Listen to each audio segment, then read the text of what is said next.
Hoi, ik ben Mike, trots eigenaar van Extravaganza Personal Training in Diemen. Ja, ik ben een Master of Sport Science, eigenlijk professor voor Physical Education. Dat heb ik afgerond in Belgrado, in Servië.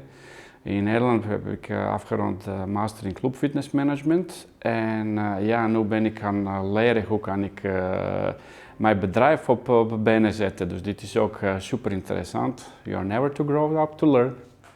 30 jaar geleden, op mijn laatste jaar, toen was ik student in Belgrado, heb ik gewerkt in een studio waar hebben ze lessen gegeven van aerobic, van die andere dingen en ik was gewoon die instructor daar. En er was een meid en heb ik haar gewoon tips tijdens mijn werk daar heb ik gewoon tips gegeven. Inmiddels was ik weg van die werk, heb ik andere werk gevonden en een paar jaar na had ik een relatie met een meisje. Ze woonde in de buurt, dus ik zeg ja, er is een leuke plekje voor jou om te trainen daar. En ik heb haar gebracht naar de studio, ze was lekker aan sporten en komt een meid naar mij en zegt me, hey, ken je mij nog? Dus ik kijk verrast, ja, wie ben jij nu? Ik had geen idee, wie is die meid?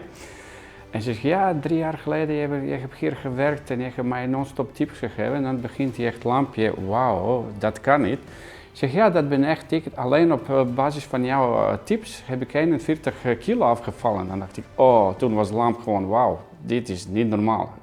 Nu krijg ik ook kippenvel, die was gewoon een moment dat heb ik besloten, oké, ik wil gewoon mensen helpen gewoon om gezonder te worden en fit te blijven. En, ja, die was ik gewoon, nog steeds.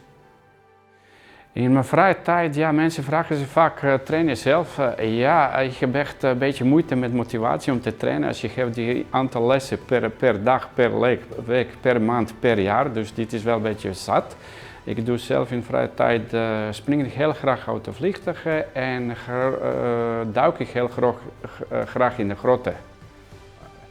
Ik ben vader van 2 kinderen. Catharina is op dit moment 10, Alex is 7 jaar en wij zijn een multiculturele familie. Mijn vrouw is Chinees. Ik heb zelf, mijn vader was Irakees en ik ben geboren en opgegroeid in Servië. En half van mijn leven ik woon in Nederland. Dus als je vraagt me waar kom je vandaan, zoek maar zelf uit.